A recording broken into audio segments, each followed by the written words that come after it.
Welcome to Forum 360, where our focus is a global outlook from a local view on your PBS channel. I am Leia Love, your host today.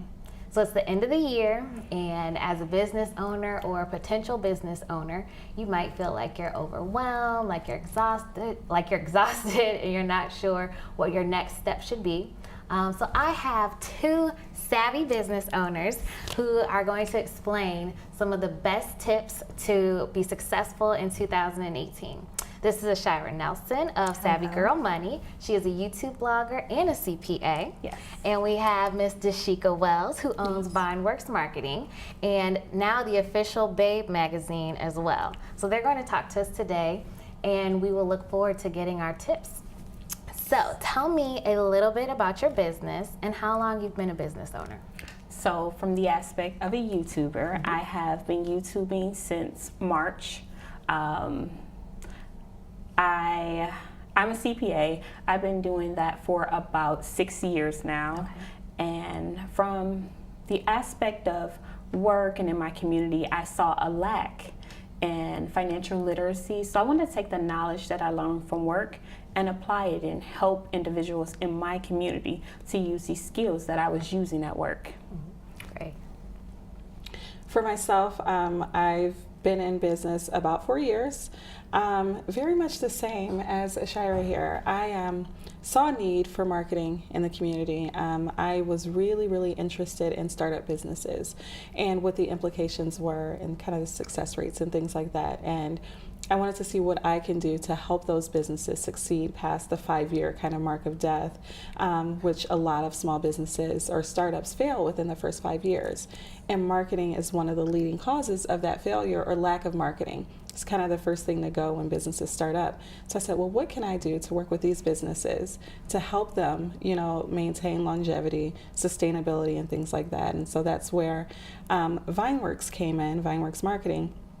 And then taking it a step further, like you with your YouTube channel, I saw the need for more information. With myself and talking to business colleagues and things like that, there were a lot of missing links when it came to entrepreneurship and starting a business. It's kind of that fake it till you make it mentality, kind of piecing things together day by day.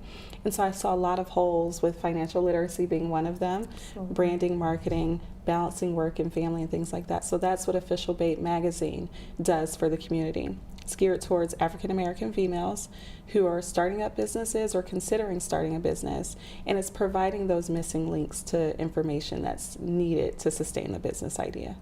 Good. Okay, so Dashika, let's say someone is thinking about entrepreneurship, and given the knowledge that you have gained over 4 years, you said? 4 years. What would you share with someone just now considering entrepreneurship?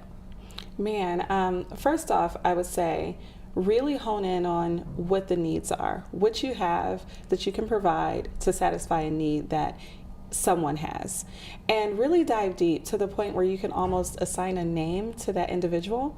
So this is kind of branding 101, where you go in and you say, okay, I have this business idea. I think it's great. Let me talk to a couple friends and kind of work the kinks out of it. Then you hone it down to that 1 or 2 things that's considered your niche. And then identify the customer that needs that item, no matter what industry it is. Think about what that means. Where do they live? How do they shop? What are their buying behaviors? What is their family dynamic? Do they have children? Are they single? Are they a millennial? Are they a boomer? Think about those types of things so that you can precisely meet the needs of that customer. So I guess, to sum it up, I would say develop intimate knowledge of who your customer is, and then take steps to move forward in business and making connections with professionals and so forth. Great.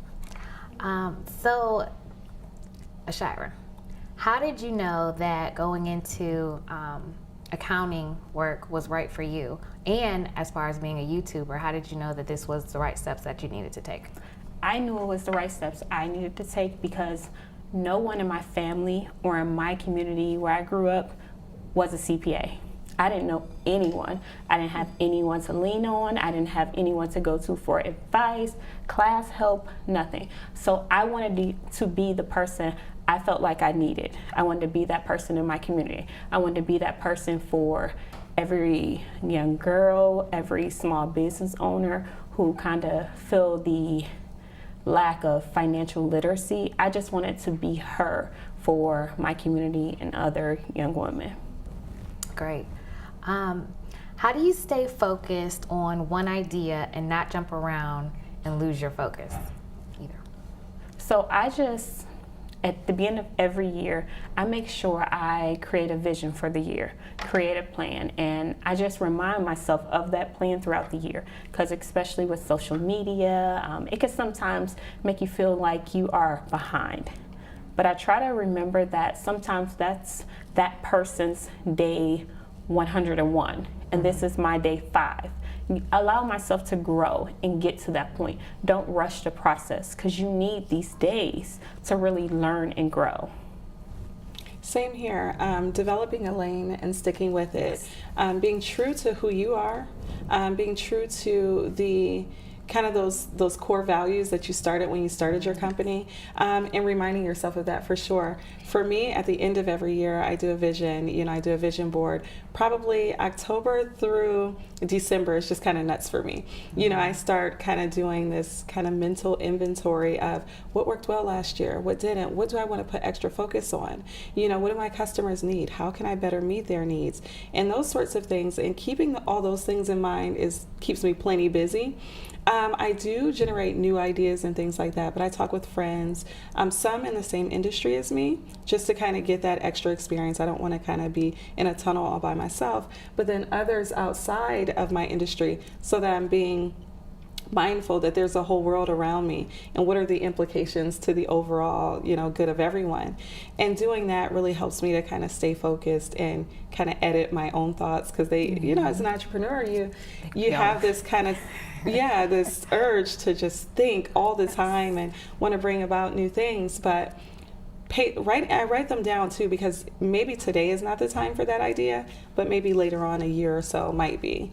So in this time, what has been some of your biggest challenges, and how have you turned them into strengths for your business?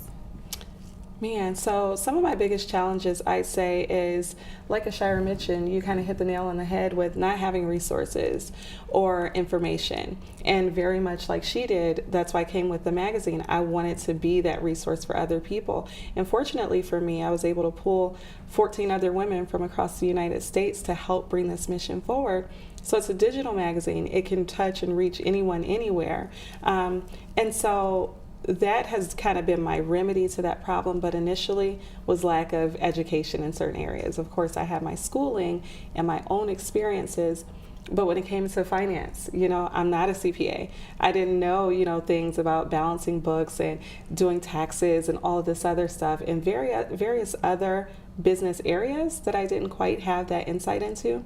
Having to learn it along the way, being very vulnerable sometimes, having to trust people that I didn't know to do certain things for me. So that's one of the things that probably was my most challenging thing to kind of overcome. And fortunately, I've been able to work with a lot of great individuals and get insight. And now I have kind of a team of women pouring that insight out. Okay, so my biggest challenge has been, because I am a YouTuber, just being vulnerable, like being relatable, just opening up so people can understand my life, understand the growth. Because sometimes people only see on the internet the things you want them to see, the beautiful side of things. So on my YouTube channel, I try to be versatile. I try to tell about a problem that's going on in my life, how I fixed the problem, and how we got to this beautiful picture you see online. It didn't start here. So I just try to open up, be vulnerable as much as possible. And that was hard at first, because you only want to show the beautiful side. You don't want to show the struggle. So that was my biggest challenge in the beginning. Yes. To piggyback off of that, a lot of people think that the people that they see and that they look up to, it was an overnight success. And it's just because they found them today. And so they're like, oh my gosh, so what would you tell to people who have that kind of false reality of, I'm going to start my business, I'm going to have all these customers, and tomorrow it's going to be great? That is not the true reality of being an entrepreneur. Allow yourself time to learn and grow. Things will not be perfect in the beginning. Just get started and learn. go through, like you said, you didn't have all the knowledge you had before. Learn, find someone who do know. Go on YouTube, find different things and books that can help you, like truly dig deep and learn what you don't know. Absolutely, I agree with that wholeheartedly. There is no such thing as an overnight success. In entrepreneurship, I try to explain to some people sometimes, because we do paint a pretty picture. You want to show your best as a business owner, because that's how you feel, that's how you're going to get new clients or new opportunities and so forth.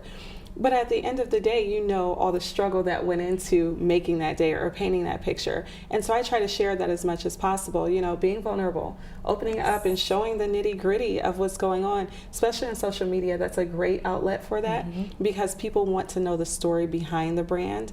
But yeah, allow yourself to grow for sure.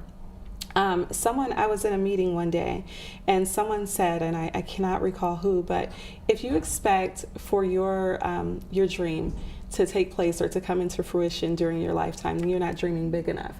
So think outside the box. Really know that it's stepping stones to where you want to go. This is not the end all be all, but you're leaving a legacy. You're building something for all to enjoy in some way, whoever your customer is or your family, and those sorts of things. And with that being said, give yourself the space in the room to let that thing develop.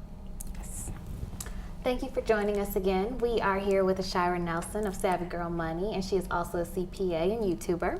And we have Dashika Wells of VineWorks Marketing and Official B.A.B.E Magazine. Official B.A.B.E Magazine. Okay, so tell me, how do you calculate, and I guess we kind of did this a little bit, but how do you calculate your moves and make future projections for your business? So a little bit of what we touched on earlier, at the end of every year, I turn into kind of this mad woman where I'm just really filtering through my thoughts. What do I want to do differently? What do I want to increase next year as far as opportunities, stretch myself, get out of my comfort zone and things like that? And then what new technologies and things like that are there that I might be able to offer to my clients? Outside of that, I really just... I take inventory of all of those things and try to find out where there's room for me to be my greatest. I feel like everybody should work in their area of most fulfillment. And with that being said, I look at all of these things on the table. Like, I can go down this lane with new technology and introduce this to, XYZ person, but how am I going to be fulfilled? Because that's what's going to allow me to pour the most into it for them. So I kind of take those things into consideration. Now, Ashira, how can business owners be more organized in the new year? In the new year, I feel like more business owners should utilize apps. We are so on the go. Utilize apps like FreshBook and QuickBook. They even have payroll apps. Utilize these things because we're not always sitting in the office. If you purchase a business expense, take a picture of that receipt, just in case you lose it. You want to make sure for your taxes or just staying organized that you have these items. So utilize the on-the-go features that you already use to stay organized within your business. Okay, and then how do you further your education and training skills to stay ahead of others? Well, as a CPA, I have to have continuing education classes. I have to do a minimum of about 20 hours each year, and over a course of 3 years, I have to have 120 continuing education hours. I do those through my job, and I also take online webinars. I go to YouTube if I have a question. With the tax new update, I went to YouTube to find out a lot. I read articles. I just make sure I stay in tune and just keep my skills fresh. Yes. And one of the areas with entrepreneurs, I think sometimes they kind of miss is investing in themselves. Can you speak and elaborate on that as well as? Absolutely. So one of the things that I make sure I do is take time out for myself, a reprieve. Every once in a while, probably about every 3 months, I'll take a weekend and just shut completely down, unplug from everything, and really allow myself to clear my mind, clear my thoughts, because I'm so engaged in other people's businesses and other people's visions. So in order for me to stay true to who I am and really be in tune with those things that I wrote on a vision board or those goals that I set at the beginning of the year, I need that to really kind of get back in touch with that. But then also investing in myself, I look at different ways that I can, again, stretch myself. Being outside of my comfort zone, that is like one of the ground rules to being successful in business, is stepping out of your comfort zone. And that's one of the greatest investments that you can make in yourself as an entrepreneur. Because if you don't, then you don't have that education. You're not aware of what's going on around you. I stay in tune with, I'm very active in social media. I do a lot of webinars. I do a lot of conferences and things like that. And outside of the things that directly interest me or apply to my area of work, I attend a lot of meetings that have nothing to do with what I do, just so that I stay well-rounded. I'm able to engage in conversation with people. I never know where I'm going to be, who I'm going to meet. A current event might come up, some topic on engineering might happen. And now I just moved offices, and I'm in there with a lot of engineers. There's things I may, I want to have coffee with them someday, and I don't want to feel like we're from different planets. And so those things to me are also investing in yourself, because it broadens your reach when it comes to engaging with others. And in my business, and I'm sure in yours as well, engagement is everything. Yes. Building those relationships is everything, and having that ground level of trust. And I feel like that's the best way to achieve that. Okay, what role does brand consciousness play in the success of your company? Oh my gosh, 100%. I am very, very aware of my brand at all times. What that looks like, everything that I do, what does that say for my brand? I keep myself as much as I can separate from my brand, because I do want to have my own life and be seen as an individual outside of my business. But from a business perspective, every letter that you write, every email that you write, be aware that that is, a reflection of who your company is and what it stands for. Everything that you put out on social media, for sure, being aware that that is representative of your company. Being conscious of what colors I'm using when I'm formatting a post for social media, what text and font, things like that matter. The language that I'm using, a lot of how my business presents itself is kind of suit and tie, or briefcase, if you will, where some industries can be a little bit more relaxed and more fun and free. I'm sure you probably have a more, more conservative approach to your business as well. And thinking about those things and keeping them in mind when you're engaging with others, when you're posting things on social media, when you're writing an email to someone, when you're out hanging out and just taking pictures and things like that, really being aware of what that means to your business, because all those things surface at some point. And not to say that anyone's doing anything that they would not be proud of, but just putting your best foot forward at all times when it comes to your brand, and exemplifying excellence in everything that you do. When you put out, take the extra minute to do the spell check, and those sorts of things, because they matter. Yes. So it's the beginning of the year. Yes. And everybody is concerned about getting their taxes done. So what, two-part, what tips do you have for them as far as some extra write-offs or additional things that they can take on their taxes, as well as if they are freaking out about this new tax reform plan that we have with the new administration? Okay, so additional tax tips as it relates to being an entrepreneur, contractor, just working from home. Make sure you figure out if you can take advantage of a home office deduction. A lot of people can. If you're working from home, you can deduct some of those expenses. So my best advice is to small business owner, deduct those items, keep your receipts, just keep things simple, and just have a record for everything you want to deduct. And to talk on the new Trump taxes or new tax laws, the goal of Trump's administration is to kind of reduce the taxes for small businesses. I'm not sure, and I'm not really in a belief that it will actually happen, but that's his goal. Currently, a lot of small business owners, depending on their net income, is paying 39.6% in taxes, but he wants to reduce that down to 15% in the hopes of really boosting the economy. So I'm not 100% certain that his plan is going to work. With the hopes of, as a small business owner, you're paying less in taxes. So you're gonna create new jobs and you're gonna pay your people more. But if these small business owners are not doing that, the plan is gonna fail 100%, so. Good to know. So how did you build your discipline at the beginning? honestly, I have just always been a disciplined person from school, just super disciplined. I don't know how I got these traits, but I always live my life based on like rules in a way.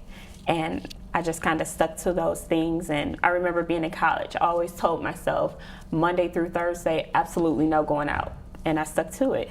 You want to go out, you have to work till Friday. No matter, because honestly in college, a lot of people go out Thursday nights, but I just would never allow myself. I just stuck to my rules. I just remember why I was there, what goals I had, and I'm now doing the same thing in my business, on my YouTube channel, just sticking to the rules that I set in place. And Dashika,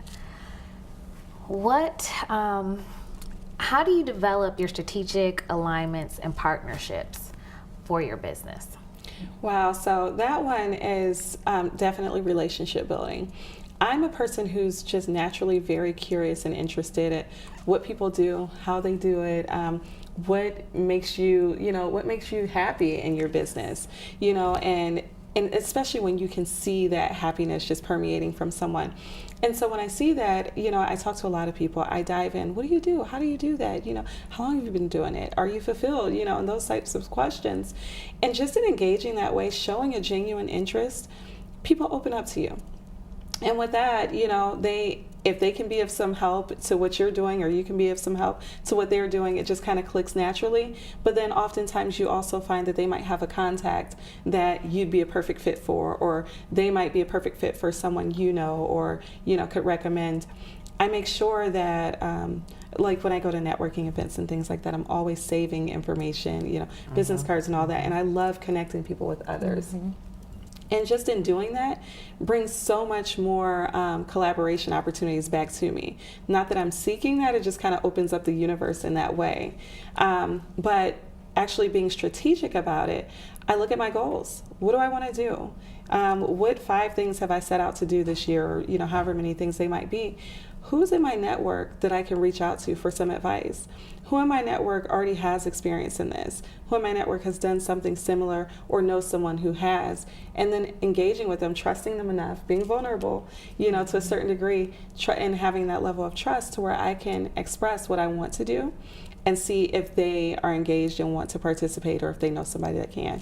And usually 9 times out of 10 it works out to where you can develop some great partnerships, or tag team some great initiatives, and it's worked out really well for me. Now, do either of you have a favorite business book that has helped you tremendously? I do. One that I read recently, actually I did the audiobook, was Successful Women Speak Differently by Valerie Burton. And she talks about how just the way you speak, the questions that you ask, how you show up for yourself, even poses that you do. And she encourages us to do power poses in your office or in your favorite chair every once in a while, and how that just kind of naturally opens up the universe around you and brings in new opportunities and opens you up to those, so that you're not closed-minded. You are okay being vulnerable. But at the same time, you recognize your strength as a business owner and what you bring to the table. She talks about the power of negotiation and what that looks like, and how many women don't negotiate things like salary and, contracts and things like that. And it just kind of, for me, it gave me that extra oomph that I needed to know that I can do this, and it's one of those books that kind of sticks with you. So wherever you go, you could be exercising or riding my bike sometimes. But when you do, those little nuggets come back to you, and I found it to be really helpful. My book I love to read, and I go back to it throughout the years, is his name is Robert Kiyosaki. He has a set of books called Rich Dad, Poor Dad, and he has a rich stepfather, or really it's his friend's father, and he has a poor father, meaning that his real father really is just a working dad. He was a teacher, and I love how Kiyosaki kind of put things in different perspective from different views. And I remember that in my business. He's teaching me about finance, money, investing, building my business. So I really respect and love him. Yes. So how can businesses that want future marketing opportunities or CPA advice, how can they contact you guys? For myself, I can be reached online, VineWorksMarketing.com. Also on social media at VineWorks Marketing. If they're interested in kind of in-depth information as far as starting up a business or, getting an already growing business just kind of on the right path, officialbabemag.com. Also at officialbabemag on all social media. Okay. So you can reach me on social media at savvygirlmoney.com. I'm on Facebook and Instagram. And you can also follow me and subscribe to my YouTube channel. Go to youtube.com and search Savvy Girl Money. I would like to thank Ashira and Dashika for joining us today and helping us gain a better understanding of how we can take practical steps to better our businesses in 2018. I'm Leia Love, and thank you for joining us today on Forum 360 for a global outlook with a local view. Forum 360 is brought to you with support from Electric Impulse Communications, Kim and Harvey Nelson, Rubber City Radio Group, Acronist.com, Hudson Cable, Medical Mutual of Ohio, Forum 360 supporters, and the Shaw Jewish Community Center of Akron.